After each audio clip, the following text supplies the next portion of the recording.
di sebuah kota kecil bernama Pallet Town. Terdapat seorang bocah dengan mimpi yang tampak terlalu besar. Ia bukan juara, juga bukan anak ajaib. Bahkan, ia terlambat bangun pada hari pertama petualangannya. Tapi di balik mata penuh semangat itu, tersembunyi tekad yang tak akan padam. Ini adalah kisah Ash Ketchum, kisah sang pemimpi. Dari awal petualangan, hingga menjadi Pokemon Master seperti yang ia impikan. Halo teman-teman, selamat datang kembali di channel Agung The Best. Bersama saya, Admin A. Pada video ini, Admin akan melanjutkan konten kilas balik yang kali ini akan membahas mengenai perjalanan Ash Ketchum di anime Pokemon. Nah, tanpa membuang waktu, ayo kita mulai kilas baliknya dengan 3, 2, 1. Ladies and gentlemen, thank you for coming. The video will now begin.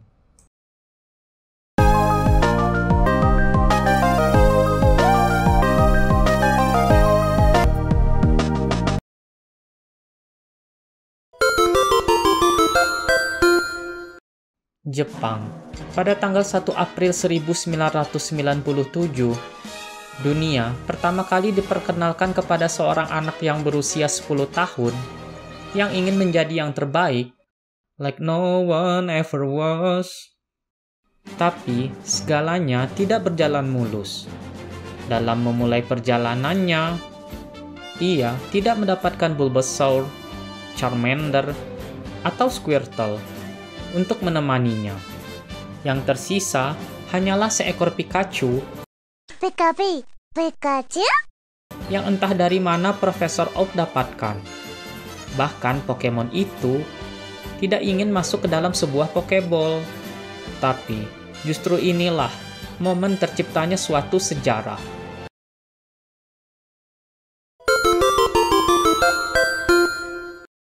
Dari Kanto sampai Galar, petualangan Ash Ketchum dimulai.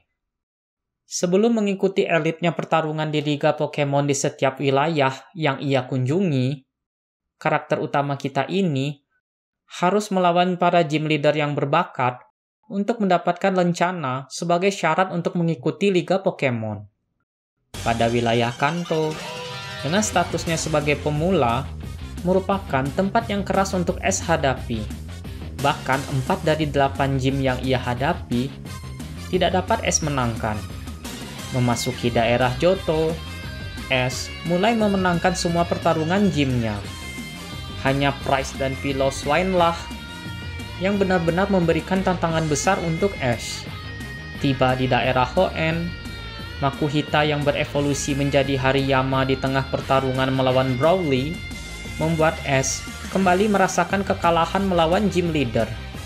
Lalu ada momen yang luar biasa terjadi ketika Ash melakukan double battle melawan Ted dan Liz, yaitu Golden Armor yang menyelimuti Swallow.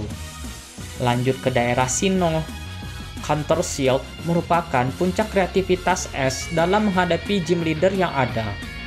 Tidak lupa dengan momen aktifnya ability dari Infernape, yaitu Blaze, ketika melawan Faulkner yang membuat merinding ketika disaksikan. Mendarat di daerah Unova, Ash Ketchum benar-benar kesulitan menghadapi gym battle di daerah ini. Begitu banyak rintangan yang harus Ash hadapi agar bisa sampai ke Liga Pokemon. Terutama ketika melawan Lenora yang menggunakan combo maut dari Move Roar milik Lillipup dan Move Minloop milik Watchog. Sampai di daerah Kalos, banyak momen pertarungan gym yang luar biasa di daerah ini. Melawan Mega Lucario, pertarungan antar sahabat, dan pertarungan epik antara Ash Greninja melawan Mega Abomasnow. Sangatlah seru untuk diikuti. Terakhir, tibalah momen Ash yang tidak lagi menghadapi gym leader, tetapi ujian pulau dan melawan totem Pokemon. Semuanya dapat Ash lewati dengan baik.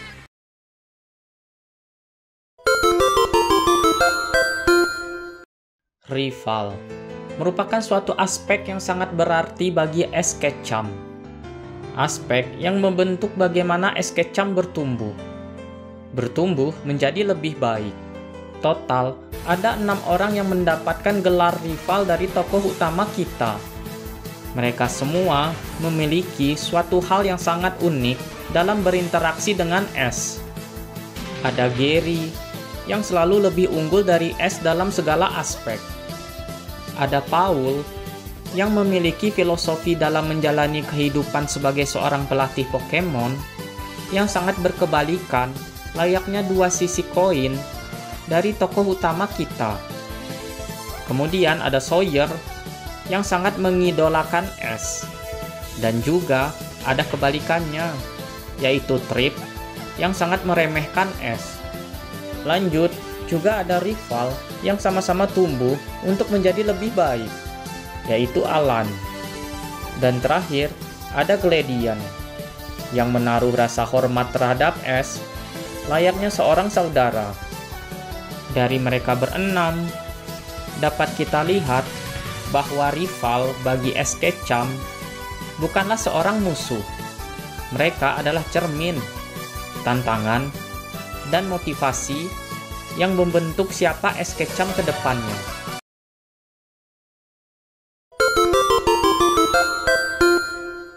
Es kecam bukanlah pahlawan instan.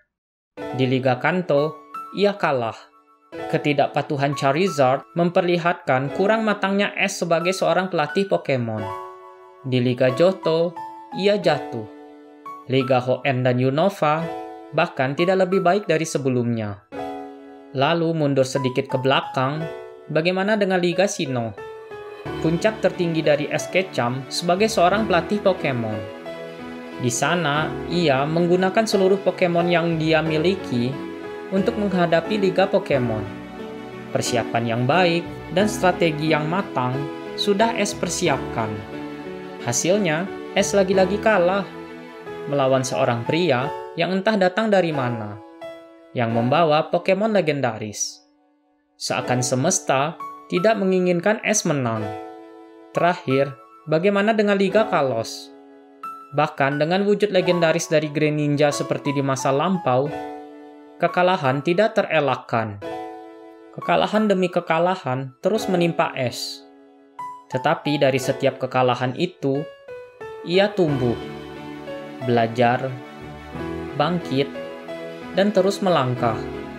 Sementara banyaknya rival yang datang dan pergi, es tetap berjalan dan mempercayai mimpinya.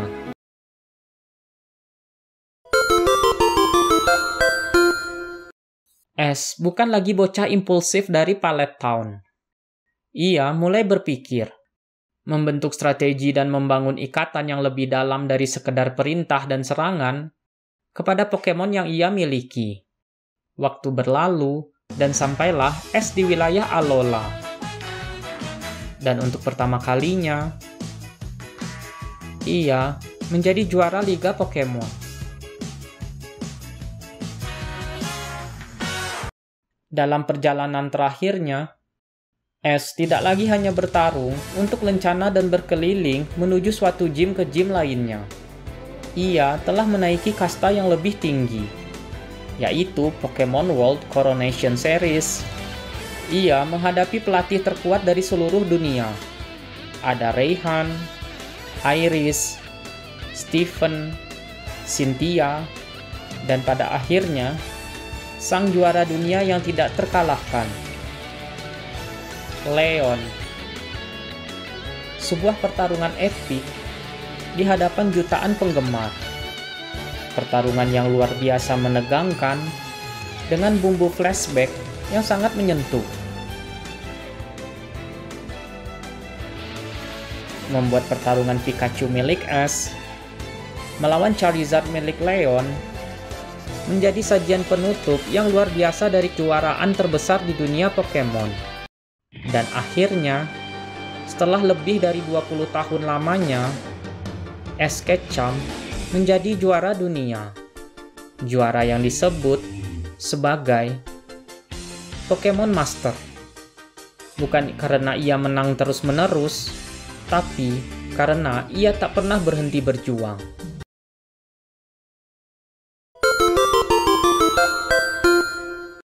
S adalah simbol dari semangat yang tak pernah padam.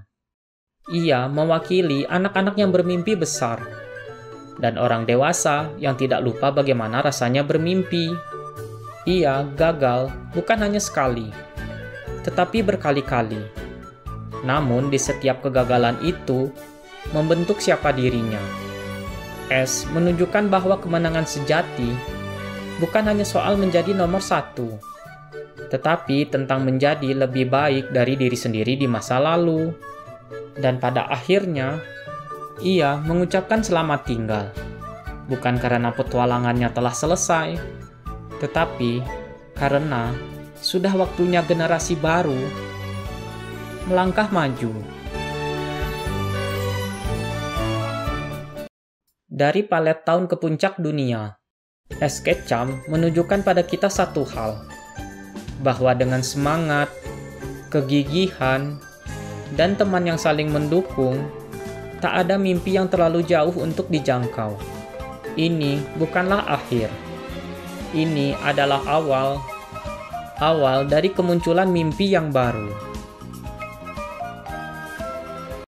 Sebelum berpisah, izinkan admin mengucapkan terima kasih atas waktunya untuk menonton video dari channel ini. Jangan lupa like dan juga subscribe ya, agar tidak ketinggalan video menarik dari channel ini. Admin undur diri dulu, sampai jumpa di video selanjutnya. See ya!